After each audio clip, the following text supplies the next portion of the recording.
Get ready for the dictation.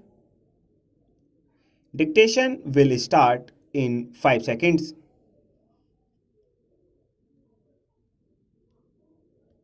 Start.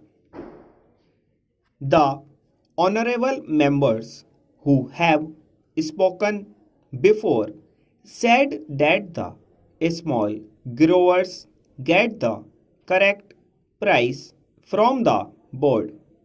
This is not so. The entire bulk of the profits they make in the home market and in the foreign market is kept by the bigger growers who dominate this coffee board.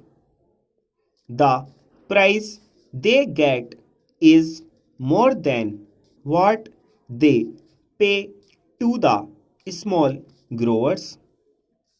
That is the complaint of the small growers. So, it is not correct to say that the profits this board makes are equally distributed to the small growers. Hence, the conflict between the big growers and the small growers is increasing. Therefore, it is necessary on the part of the government to do justice to the small growers. The government thinks that by taking powers for nominating the president of the board, it is able to do justice to the small growers. The number of the small growers is 34,000 while the number of the big growers is 590.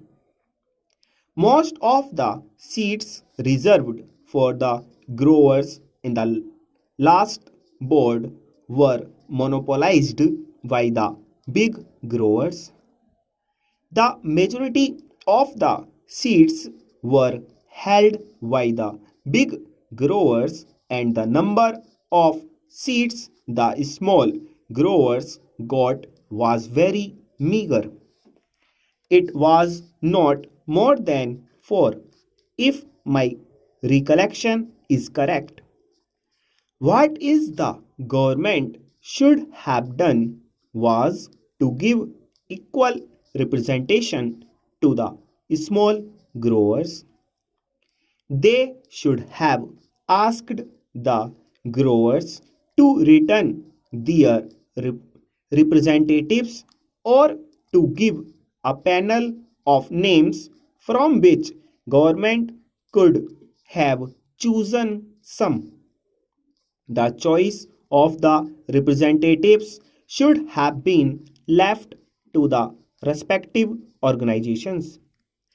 If there was no organization for the small growers, government should have asked them to organize one separately and then send in their representatives. Our friends said that the representatives of the small growers were there on the existing board. It is true, but I know the practice of these big growers or big industrialists. Having given membership to the smaller fry on their organizations, they do not allow them to express themselves. The chairman or the man who holds sway of the board sees to it that all the members agree to what he dictates. That is the practice in these associations. We know that. So it is better to have a separate organization for the small growers and ask them to submit their panel of names to represent them on the board. Representation on the board should not be governed by the number of acres owned and the amount of capital invested, but by the number of the growers. If this principle is adopted, the bigger growers will not be able to run away with what they want. In this connection, I would also say that instead of nominating the president, the government should do this. The government should ask the respective organizations of the big growers, the small growers, labor, and the consumers to send in the names of their representatives and then include members of parliament. Stop.